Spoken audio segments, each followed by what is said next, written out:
Hello and welcome back to Unwinding Minds. Today we focus on the winner's triangle, which is an alternative to the dysfunctional drama triangle, which we can use to strengthen our relationships. While the drama triangle involves being a victim, perpetrator, or rescuer, which fosters dysfunction in our close relationships, the winner's triangle promotes trust, balance, and connection through its three roles: vulnerability, assertiveness, and caring. To clarify these concepts, we'll explore three fictional characters who go through the transformation on screen from one role to the equivalent role of the drama triangle. So if you did miss the episode on drama triangle, I'd highly recommend you go and watch that first and then come back to this one. And if you find this video valuable, please consider liking, subscribing, and supporting the channel. I'm a small creator, so it really helps with keeping things going. Let's begin with some background, and then we'll explore all of the roles together. The winner's triangle was developed by A.C. Choy in 1990 as a direct response to Karpman's triangle. The idea was very simple but powerful, that if we can recognize when we're sliding into unhealthy roles, we can consciously shift into more constructive or helpful ones. Instead of being the victim, we can learn to be vulnerable. Instead of acting as the persecutor, we can learn to be assertive. And instead of having rescuing behaviors, we can learn to be caring. These roles exist without the destructive side effects that do exist within the drama triangle. So let's explore them one by one with a little help from some of our favourite on-screen characters. I decided that it would be helpful to select characters who undergo a transformation on screen from being in the Karpman's drama triangle into the winner's triangle throughout the story. And the reason that I have chosen to do that is really simple. Monkey see, monkey do. We can use these examples of transition to more effectively make the leap ourselves. I would invite anyone to reflect on what might have happened to these characters if they hadn't made the transition out of the drama triangle throughout their respective movies, to consider the impact of the changes that they actually did make. Spoilers are ahead, of course, for Spirited Away, Shrek, and for Finding Nemo. So, to begin with, let's look at the transition from being a victim to being vulnerable. To do this, we're taking a look first at Spirited Away. Chihiro, the main character, starts out the film as a victim of circumstances. Due to choices that her parents make at the start of the movie, she's thrust into a world where she quickly has to learn in order to survive and help them. She is extremely fearful of the situation around her and feels powerless in the face of the enormity of the task of rescuing her parents from Yubaba. There's a scene where she's outside with Haku, who is another character in the film, and she cries over her situation because it's so overwhelming and frightening. And I think it's really important to recognise that.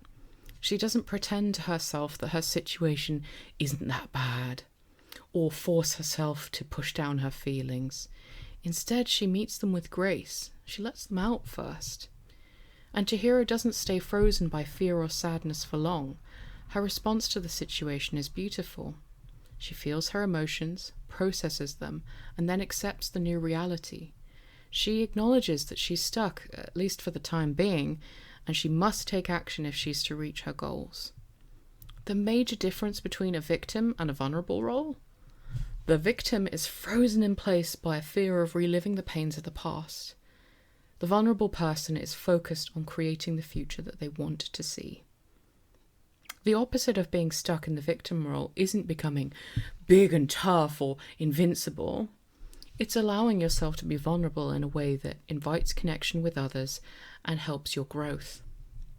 Vulnerability is about owning your feelings, acknowledging your own limitations, and asking for help when you need it as well, without collapsing into helplessness when you are working alone on something.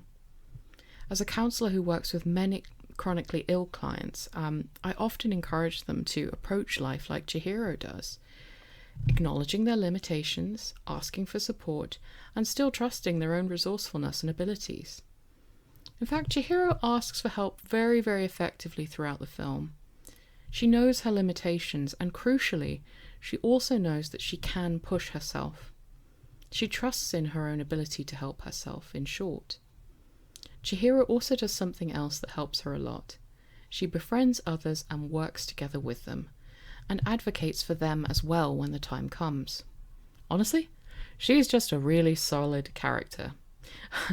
But I doubt that you came here to hear me praise Miyazaki's work as has been done so many times before. So how can we move into being more vulnerable if we have been in a victim state?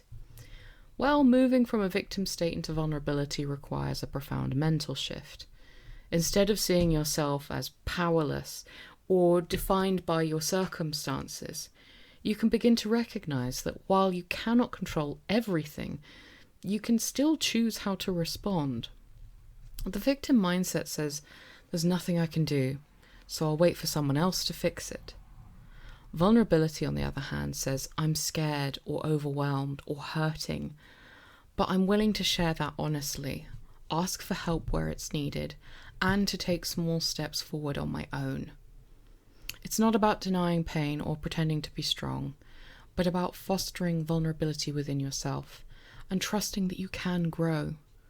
That's something worth expressing more strongly than I have done so far, perhaps.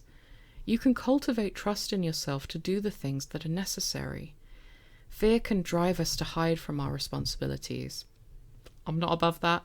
None of us are. But it's not the only option when confronted with something that's overwhelming. When you acknowledge the fear, you can then choose how to respond to it. You can choose to rely on yourself and ask for help when it goes beyond what you can do alone. Next, we're going to be looking at the rescuer role into the caring role. We'll be doing this by examining the journey that our wonderful character goes through, Marlin, from Finding Nemo. So let's take a look at how his character develops over time and how he interacts with Nemo. At the start of the film, we see that Marlin's mate and other children are all killed. Spoiler alert, sorry. From this point on, Nemo's a disabled character, his fins damaged, and that adds to his dad's anxieties about Nemo getting hurt. This leads Marlin to become a controlling and overprotective figure, constantly trying to shield Nemo, his only remaining son, from danger. His actions are driven by fear, and while he believes he's keeping Nemo safe, he inadvertently stifles Nemo's independence. He's terrified of Nemo taking the smallest risks, like riding the school bus, and he's afraid of being separated from his son because he's terrified that Nemo will get hurt and he'll lose him. And you know what? Something terrible does happen, because it was always going to. Protecting Nemo from small dangers means that he never develops a sense of being able to distinguish levels of risk. So a small risk and a big risk look the same to him. What's more, I think that we need to reflect on the idea that rescuers' anxieties can be founded in rational or irrational fears. The rescuer is not always wrong about the risk of harm to the other person, but they allow their fear of loss of control to prevent the other person from having the freedom to make mistakes and grow. For disabled people in particular, this overprotection is a really common experience. Parents, partners, teachers or carers may step in too quickly, assuming fragility, and unintentionally they reinforce dependency or the idea that that person can't do things for themselves. Over the course of the film, as he watches Nemo's confidence and ability grow, Marlin does learn to step back, to trust his son and to support him without trying to control every decision. Nemo feels empowered as a result of his father's trust, and he shows his dad how capable he is by helping a school of fish to escape from a net. And by the end of the film, Marlin's care is no longer about rescuing Nemo from every challenge, but about guiding, encouraging him, and respecting his ability to navigate the world on his own. Their relationship really strengthens as a result because it's based on mutual trust and respect. So we can see from this that the alternative to being stuck in the rescuer role is not becoming detached or indifferent. It's learning to care for others in a way that respects their autonomy, supports their growth, and allows them to make mistakes or their own choices, even when you're worried about the outcome. Rescuing is rooted in fear and in the need to take control, the fear that if you don't step in, something will go wrong, or that your worth depends on fixing problems for others. But true caring requires trust that others are capable of handling their own lives, partly because of the stumbling along the way. Yes, you did hear me correctly. An important part of learning to stand on your own 2 feet is falling down. Well, there's a really literal example of this phenomenon right there. A baby learning to walk doesn't go from crawling to standing and walking in one smooth transition. There's something kind of terrifying about that idea. A baby just getting up from crawling and standing perfectly steadily and then walking smoothly. Babies figure out how to balance whilst they're stood first, and then they take wobbly steps as they're learning to walk. They fall and they stumble, and this is part of learning to balance. Their mistakes also help them to make vital corrections. If you as the adult were to interrupt that process because of their mistakes, they would never learn. For disabled and chronically ill people especially, being given the dignity and respect of taking their own risks, the chance to try, stumble, grow, is one of the most powerful ways we can show genuine care. The mental shift required to move from rescuer to caring involves recognizing that fear-driven control doesn't protect or empower anyone. It usually creates dependency, learned helplessness, or over time, even resentment. Instead, caring requires trusting in the other person's capabilities, having confidence in your own boundaries, and having the patience to allow learning through experiences, even when mistakes happen. It means supporting others without taking over, offering guidance and encouragement rather than solutions, and being present without needing to fix everything yourself. It's not always very easy, so let's take a look at some thoughts that you might have when moving from rescuer to caring to see what they sound like. I can support them without controlling every outcome. It's okay for them to face challenges and make mistakes. I'm still here if they need help. I know that they'll ask me if they get stuck. Caring doesn't mean rescuing them. It means being present, supportive, and trusting in their strength. What can I do to support them, whilst also letting them know that I trust them to do this on their own? Food for thought, I think. Shrek from Shrek is the last character that we'll be analysing the transition of today. I think it's important to add an honourable mention to this one, and that goes out to Zuko from The Legend of Aang. Zuko goes through an amazing transition on screen, from being a persecutor to being assertive over the course of several seasons.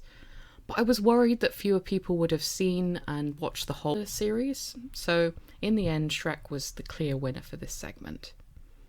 Makes me a little bit sad though, because I'm a little nerd and I did want to talk about The Legend of Aang.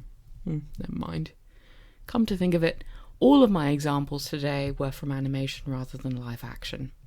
So I guess I've allowed my inner nerd to come out a little bit. But I digress. Let's take a look at Shrek's transition throughout the film.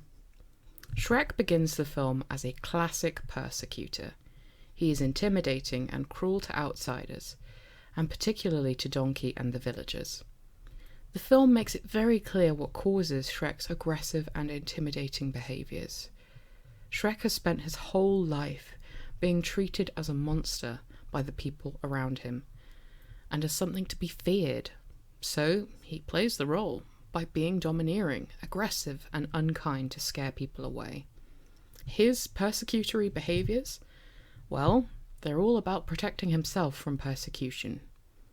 Ultimately, he wants safety, and he believes that the best way to establish emotional safety is to not let anyone be close at all, and have complete control of his environment. Deep down, though, he is lonely and he does desire connection. We can watch him slip from Persecutor to being more assertive on several occasions in the movie. His transition isn't a smooth one. Ironically, that's a very human trait. It's hard to break away from old fears. This is especially relevant for disabled people to remember, who may adopt defensive or hard behaviours after years of being persecuted, underestimated, excluded, or discriminated against. Sometimes our efforts to protect ourselves look like aggression, when really it's about shielding oneself from harm. But it's not the only option. There are a few moments I want to point to where we can watch him slipping in and out of the Persecutor and into the more assertive behaviours. The first scene I want to talk about is with Donkey, where he talks about onions having layers. Shrek isn't yet assertive in his communication with Donkey in this scene. He's still defensive and dismissive. But he begins to reveal his emotional vulnerabilities and to allow his friend in, which lays the groundwork for his own personal growth. We start to see the actual transition during the montage of their journey together, where Shrek starts to much more effectively share boundaries with Donkey. He begins to negotiate with him more and allows Donkey to make some decisions on his own. His clever and strategic thinking comes to the fore when he does encounter the dragon, and instead of using aggression or intimidation, his go-to strategies, or fighting it the way that the other fallen soldiers tried to, he is more assertive in his communication with Donkey, and he outsmarts the dragon. Around Fiona, he softens from being domineering to playful and open, building connection while respecting her agency as well. Shout out to that one hilarious scene where they make balloon animals together. I used to love that as a kid. Shrek's journey isn't linear though. He regresses at different points in the film. Shrek goes through a major regression in his character arc where he becomes persecutory again quite late into the movie. I wonder, can you identify when it happens? The moment I'm pointing to is when he overhears part of a conversation between Fiona and Donkey, where he thinks he's being rejected. As a result of the pain of the misunderstanding, he reverts back to his safe place of pushing people away with persecutory behaviour, and he pushes them away emotionally to keep himself safe. He overcomes this once the misunderstanding is cleared up, and goes on to assert himself at the wedding scene by stating very clearly what he wants, without pushing Fiona to accept him. By the end of the movie, Shrek is a more confident and self-assured being, without being cruel or controlling. He no longer hides behind his intimidation. He communicates clearly with the people he loves, sets boundaries, and engages with others in a much more balanced way. His assertiveness allows him to protect what's important to him: his swamp, his friendship, and his growing relationship with Fiona, without resorting to fear or aggression. In the same way, for disabled or chronically ill people who have been judged a lot or discriminated against, the shift from defensiveness to assertiveness can really mean reclaiming their voice, communicating needs, setting boundaries, and seeking respect, without withdrawing from the world or lashing out. Moving from a persecutor state into assertiveness requires a shift from trying to control or intimidate others into expressing your needs while still respecting theirs. The persecutor mindset says, if I don't push or dominate, everything will fall apart. Assertiveness says, I can set boundaries, speak my truth, and take action while honouring other people's autonomy. It's not about avoiding conflict or being aggressive. It's about responding thoughtfully rather than reacting out of fear or anger. You can communicate your needs, stand up for yourself, and take responsibility for your actions without overriding other people. True assertiveness combines clarity, honesty, and intention. When I work with clients who are struggling with this transition, we usually start by identifying the fears driving their controlling behaviours. This on its own is often really helpful. When we understand why we're doing something, it can really help us a lot. we then sometimes naturally move into practicing and expressing respectable boundaries with others, making requests and taking action in more balanced ways. Step by step, that helps to build self-awareness, confidence, and healthier relationships. Learning that standing up for yourself can be done with honesty, respect, and balance is important, and crucially, it can be done without aggression or intimidation. So let's summarize everything, because I'm a counsellor and I love a good summary. Human beings are prone to becoming afraid of loss of control or being hurt by others. We form habits because of this to try and protect ourselves, but in doing so, we often damage the structural integrity of our friendships, which, can I just add, is really, really annoying for us. By acting from a place of fear, we shoot ourselves in the foot. But those aren't the only ways of responding to situations. You can choose to allow yourself to grow or push past your fears. I never said it was easy. But just like the characters we've analysed today, you too can become more assertive, caring, and vulnerable. And counselling can be an excellent support when you are making this journey, because it offers a safe and supportive space for you to explore your fears, to challenge old behavioural patterns, and to practice healthier and more balanced ways of relating with others. That was another insanely long video. I'm exhausted now, and you probably are as well. So I'm very grateful to you for spending this time with me today. Don't forget to like the video if you have enjoyed it or if you've learned something, or to subscribe if you would like to see more videos like this. We cover many aspects of chronic illness, disability, neurodivergence and mental health on this channel, and we upload pretty regularly. I know this video does follow a different format again than others before it, and I do pay attention to what you're enjoying, so please express down in the comments if you have got any thoughts that you'd like to offer about this one. And if this video has resonated, perhaps share it with someone who would benefit from seeing it as well. After all, sharing this video could help someone to spot these patterns in their own life and to improve or grow. And check the description down below if you're interested in working with me on a one-to-one basis around the things that I talked about in this video today, as I do offer private counselling services. Thank you so much for watching and take really good care.